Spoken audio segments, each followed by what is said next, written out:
Imagine a world where the greatest athletes from around the globe gather in one place, united by their pursuit of excellence and the spirit of competition.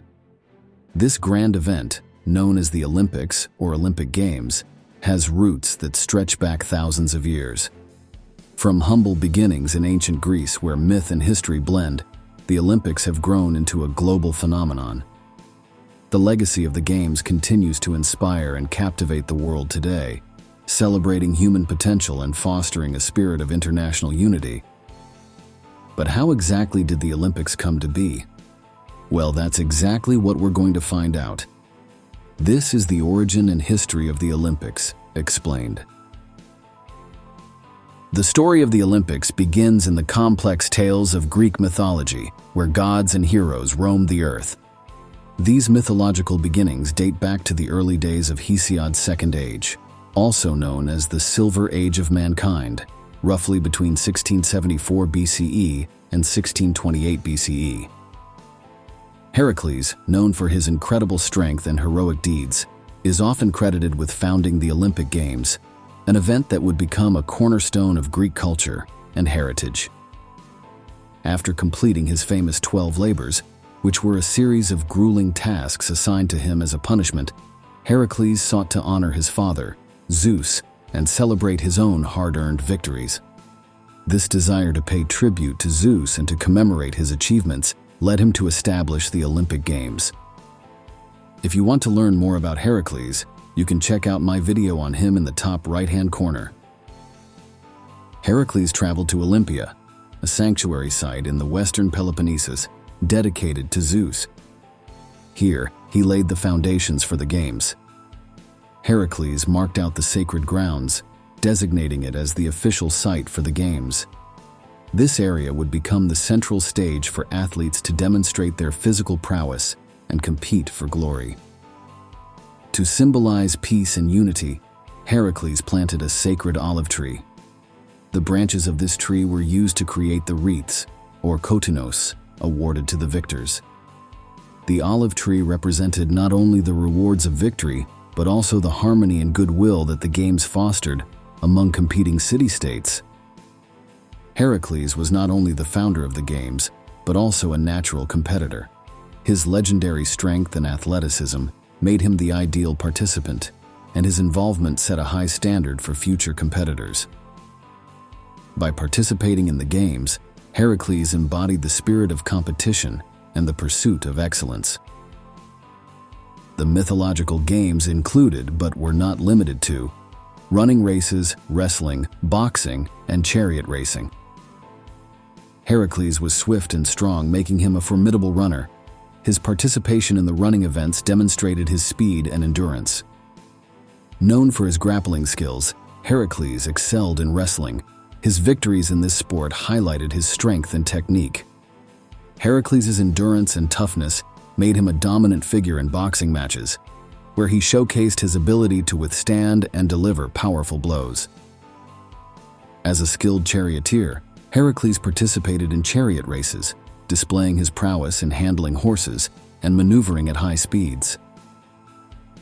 In addition to Heracles, other gods and heroes are connected to the origins and participation in the Olympic Games, most notably Pelops. Pelops' story, much like Heracles, is also central to the mythological origins of the Olympics. He was a hero whose tale of victory and cunning intellect added depth to the legend of the Games.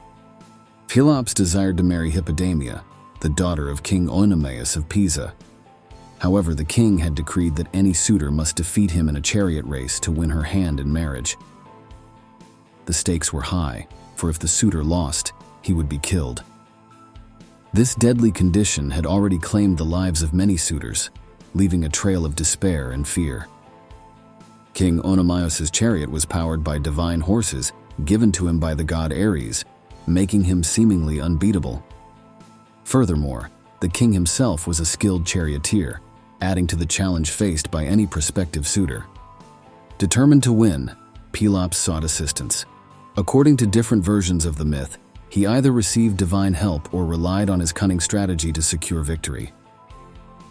In one version of the story, Poseidon, the god of the sea, provided Pelops with a chariot and horses that were swift as the wind. This divine intervention ensured that Pelops would have a fair chance against Oenomaus's formidable team. In another version, Pelops approached Myrtilus, the king's charioteer, and promised him half of Oenomaus's kingdom if he helped Pelops win the race. Myrtilus agreed and sabotaged the king's chariot by replacing the bronze linchpins with ones made of wax. During the race, the wax melted, causing the wheels to fall off and leading to Oenomaus's death. On the day of the race, Pelops and King Oenomaus sped towards their goal. With either divine assistance or the sabotaged chariot, Pelops managed to outpace the king. As Oenomaus's chariot fell apart, he was thrown to his death, leaving Pelops victorious. Pelops's triumph was not just a personal victory, but a significant event that resonated throughout the land. To commemorate his victory and honor the gods, Pelops established the Olympic Games in Olympia. This act was a celebration of his triumph and a tribute to the divine forces that played a role in his success. The Games became a symbol of the heroic spirit, the quest for excellence, and the competitive nature that Pelops embodied. Olympia was chosen as the site for the Games because it was already a sanctuary dedicated to Zeus. The Games featured similar athletic events to the ones previously mentioned. The mythological origins of the Olympic Games provide a rich backdrop for the historical reality that followed. These stories of gods and heroes set the stage for a tradition that would endure for centuries, becoming one of the most important cultural and religious festivals in ancient Greece. While the Olympic Games found its roots in mythology, it soon found its way into the real-world history of ancient Greece, becoming a grand event that became a cornerstone of its culture. The first recorded Olympic Games took place in 776 BCE in Olympia, Greece. Much like the myths suggest, these games were not just athletic competitions, but part of a larger religious festival held every 4 years to honor Zeus, the king of the gods. Olympia became a central gathering place for athletes and spectators from various Greek city-states. During the Games, a sacred truce, or ekeicheria, was declared across Greece.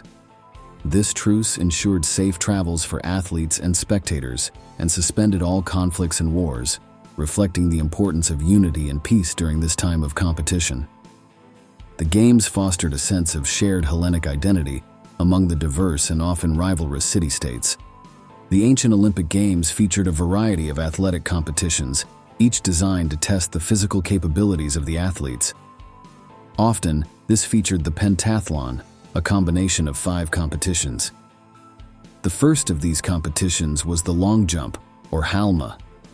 It was similar to the modern-day event, except the athletes used weights called halteres, which were stone or metal weights shaped somewhat like dumbbells, weighing between 1.5 to 4.5 kilograms each. They held these weights in their hands to gain momentum and balance during the jump. Unlike the modern long jump, which uses a running approach, ancient athletes took a short, controlled run or a standing position before jumping. As the athlete jumped, they swung the halteres forward to increase their momentum. At the peak of their jump, they would throw the weights backward, which helped to propel them forward and maximize their distance. Athletes aimed to land as far as possible in the sand or soft ground, often accompanied by a rhythmical chant or flute music to aid their concentration and timing. The rules for the long jump in ancient Greece were focused on achieving the maximum distance. However, there were no recorded standards for the exact length of the approach or the landing area, which likely varied depending on the event and location. Next was javelin throwing. The javelin throw, or akontismos as it was known in ancient Greece, was not only a sport but also a skill rooted in military training.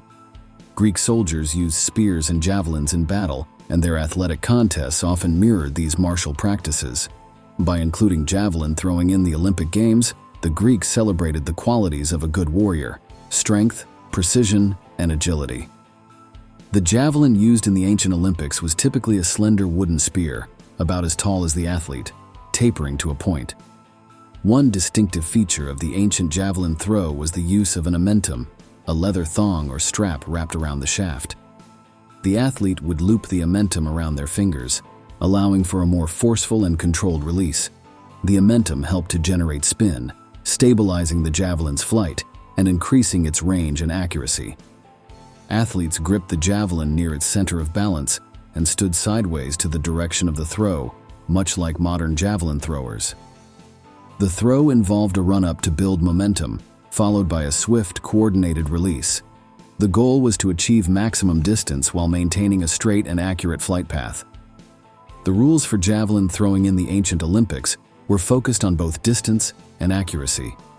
Unlike some modern javelin events, where distance alone determines the winner, ancient javelin throwers also competed in target-based events, which tested their ability to hit a specified mark. Next came the discus throw, also known as discos. The discus used in ancient competitions was typically made of stone, bronze, iron, or lead. Unlike the modern discus, which has standardized dimensions and weight, the ancient discus varied in size and weight, typically weighing between 1.3 to 6.6 kilograms, approximately 2.9 to 14.6 pounds, and ranging from 17 to 32 centimeters, about 7 to 12.5 inches, in diameter. The shape of the ancient discus was similar to a flat, circular plate, allowing athletes to grip and throw it efficiently. Athletes began by holding the discus in one hand, with a grip that allowed them to spin it out of their hand at the release point. They stood sideways to the direction of the throw, balancing the discus in the palm of their hand. The thrower would wind up by rotating their body, using the torque generated to increase the power of the throw. This rotational technique required a combination of strength, balance, and precision. At the peak of the wind-up, the athlete would release the discus with a spinning motion, aiming to achieve maximum distance. The discus would fly in a curved trajectory, and the skill of the thrower was judged by both the distance and the elegance of the throw. The rules for the discus throw in the ancient Olympics focused primarily on achieving the maximum distance. The throw was conducted from a standing position within a marked circle, much like in modern competitions. However, the exact size of the circle and the method of measurement could vary. The fourth event was the foot race, also known as stadion. The event was named after the unit of measurement for the race, the stade, which was approximately 600 feet or about 180 meters long. This distance varied slightly between different city-states, but the stadion at Olympia was the standard. The race took place on a straight track within the stadium at Olympia, which was a simple dirt surface. The starting line was marked by a stone starting block with grooves for the athlete's toes, providing them with a firm launch pad. The finish line was similarly marked, and athletes ran from one end of the track to the other in a straight sprint. The stadion race was open to free-born Greek men. Competitors ran naked, a practice believed to celebrate the human body and its capabilities. Each athlete ran in his lane, and the race was typically held in heats if there were many participants. The race was a test of raw speed, and athletes employed a full sprint from start to finish. Given the relatively short distance, the race was over in a matter of seconds, making every moment crucial. Maintaining a consistent and powerful stride was essential, and athletes had to balance their speed with the need to stay within their designated lanes.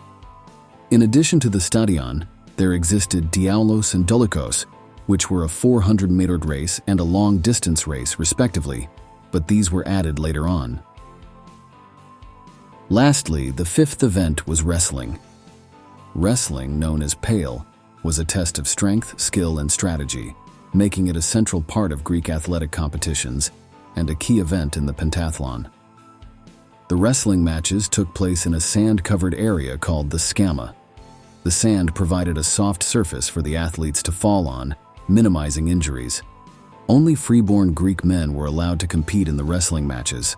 Athletes trained rigorously, often from a young age, to develop the necessary strength and technique. Wrestlers competed nude, as was customary in ancient Greek athletics, emphasizing the beauty and capability of the human body. The main objective in ancient Greek wrestling was to throw the opponent to the ground. A wrestler needed to achieve 3 successful throws to win the match. A successful throw was defined as forcing any part of the opponent's body, except the feet, to touch the ground. Each successful throw counted as a point, and the match continued until one competitor achieved 3 points. While many moves were allowed, some actions were forbidden, including biting and gouging the eyes. The focus was on skill and technique rather than brutality. In later years, boxing and pankration, which was a combination of wrestling and boxing, were also added to the Olympic Games. These events were more than mere competitions.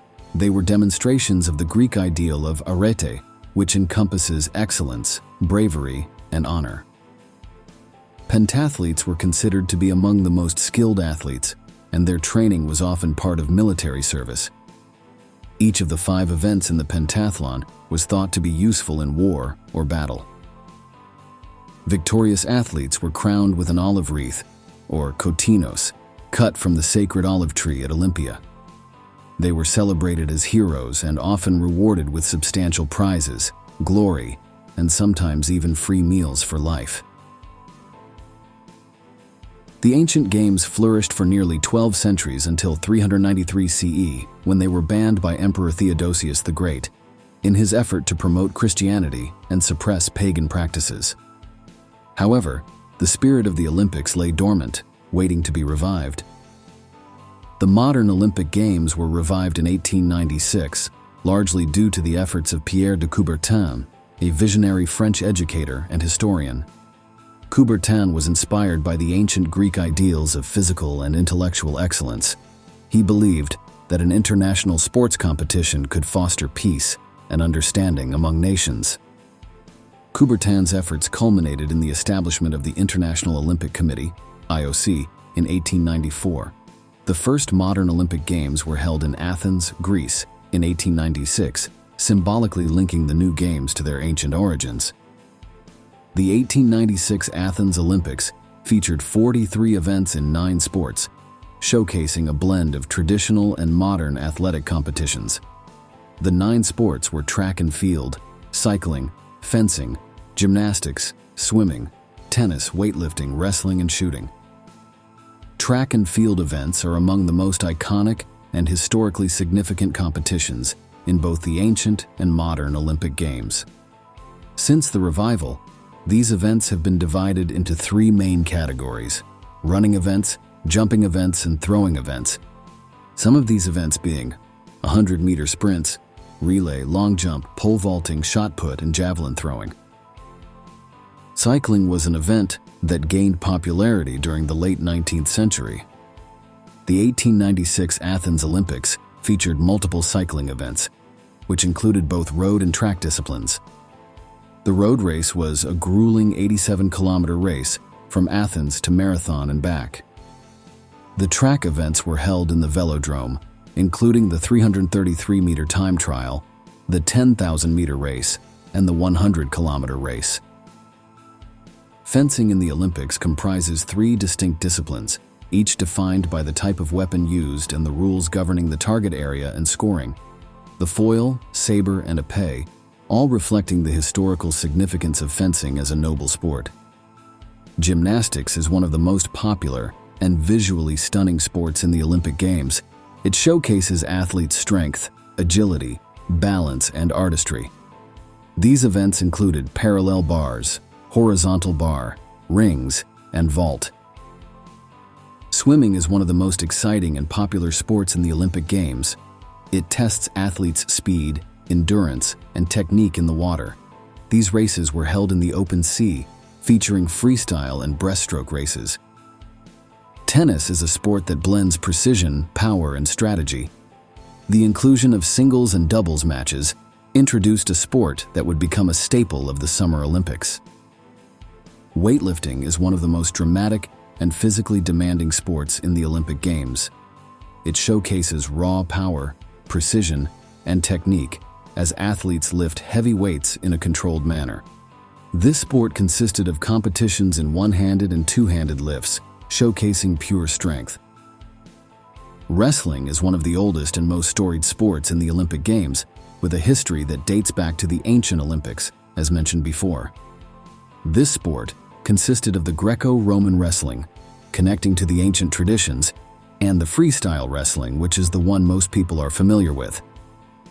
Shooting is a precision sport that tests an athlete's accuracy, control, and concentration. This marksmanship event is divided into 3 main disciplines: rifle, pistol, and shotgun. Each discipline includes multiple events that test different aspects of shooting skill. 14 nations participated in the 1896 Athens Olympics, with around 241 athletes competing. This modest beginning marked the start of a new era for the Olympic Games. The event established important traditions such as the Olympic torch, symbolizing the connection between ancient and modern games, and the awarding of medals to winners. The success of the 1896 Games demonstrated the universal appeal of the Olympics, setting the stage for future growth and expansion. It was a testament to the enduring legacy of the ancient games and the vision of Pierre de Coubertin, who believed in the power of sports to unite people across borders. The revival of the Olympic Games in 1896 reignited the flame of competition and camaraderie that continues to burn brightly in the hearts of athletes and spectators around the world. As the Olympics grew, several key moments shaped their development, reflecting both the triumphs and challenges of the modern era. 1924 Winter Games. The 1924 Winter Olympic Games, held in Chamonix, France, marked the official introduction of the Winter Olympics, providing a dedicated platform for winter sports. Featuring 258 athletes from 16 countries competing in 6 sports, including bobsleigh, curling, ice hockey, military patrol, Nordic skiing, and skating, the event demonstrated the global appeal of winter sports. Notable performances included Charles Jutra of the USA winning the first gold medal in speed skating and Canada's dominance in ice hockey. The success of these games established the Winter Olympics as a regular event, celebrating winter sports and inspiring athletes worldwide. 1936 Berlin Olympics. In 1936, Berlin hosted the Olympics, and Nazi Germany aimed to use the Games for propaganda purposes. Adolf Hitler wanted to showcase the supposed superiority of the Aryan race. However, the Games took an unexpected turn when American athlete Jesse Owens won 4 gold medals in track and field events. Owens's victories were a direct challenge to Nazi ideology, demonstrating the power of sport to transcend politics and prejudice. His achievements became a symbol of defiance against racial discrimination and a reminder of the true spirit of the Olympics.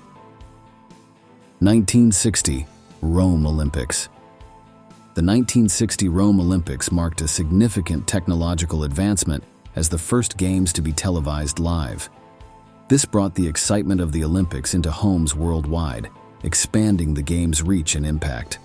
For the first time, people across the globe could witness the athletic feats and dramatic moments in real time. The 1960 Games also saw memorable performances, such as Ethiopian runner Abebe Bikila winning the marathon barefoot, highlighting the diverse and inspiring stories of Olympic athletes. 1964 Tokyo Olympics. Tokyo hosted the Olympics in 1964, the first time the Games were held in Asia. This event showcased Japan's recovery and modernization after World War II. The Tokyo Olympics introduced new sports, such as judo and volleyball, reflecting the growing diversity of the Games. The event was a triumph of organization and innovation, featuring cutting-edge technology like color television broadcasts. The success of the Tokyo Olympics set a new standard for future host cities and emphasized the global nature of the Olympic movement. 1972 Munich Olympics. The 1972 Munich Olympics are tragically remembered for the terrorist attack that killed 11 Israeli athletes and coaches. This horrifying event highlighted the vulnerability of the Games and the need for increased security measures. Despite the tragedy, the Games continued, symbolizing resilience and the determination to uphold the Olympic spirit in the face of adversity. The Munich Olympics also featured remarkable athletic achievements, such as American swimmer Mark Spitz winning 7 gold medals. 1980 and 1984 boycotts. The Olympics have not been immune to political tensions. In 1980, the United States led a boycott of the Moscow Olympics in protest against the Soviet invasion of Afghanistan. In retaliation, the Soviet Union and its allies boycotted the 1984 Los Angeles Olympics. These boycotts underscored the political significance of the Games and the impact of global conflicts on international sports.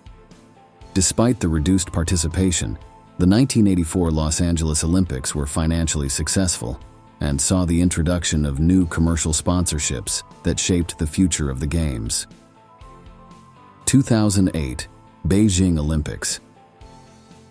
The 2008 Beijing Olympics were a milestone for China, showcasing its emergence as a global power. The opening ceremony was a spectacular display of Chinese culture and history, featuring thousands of performers in a choreographed extravaganza. China's impressive preparations and infrastructure, including the iconic Bird's Nest Stadium, set new standards for hosting the Olympics. The Games also highlighted China's growing influence in the world, both economically and culturally. 2020 Tokyo Olympics.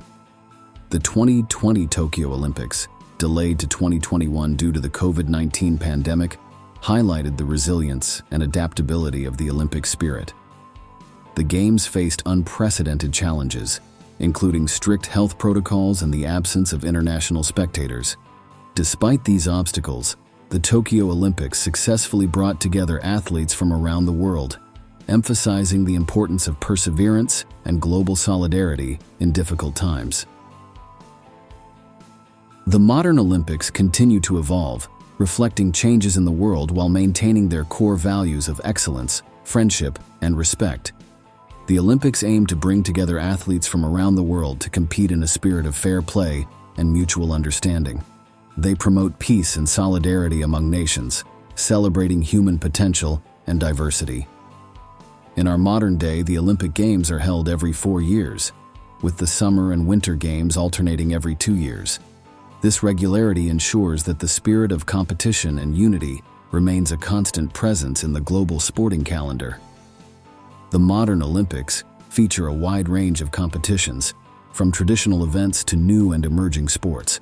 This diversity ensures the Games appeal to a broad audience and showcase a variety of athletic talents. The Summer Games include athletics that much of the world is familiar with, such as track and field, swimming, gymnastics, cycling, and more. These games are typically larger, with a wider variety of events and more participating athletes. The Winter Games, on the other hand, include skiing, ice hockey, figure skating, snowboarding, and more.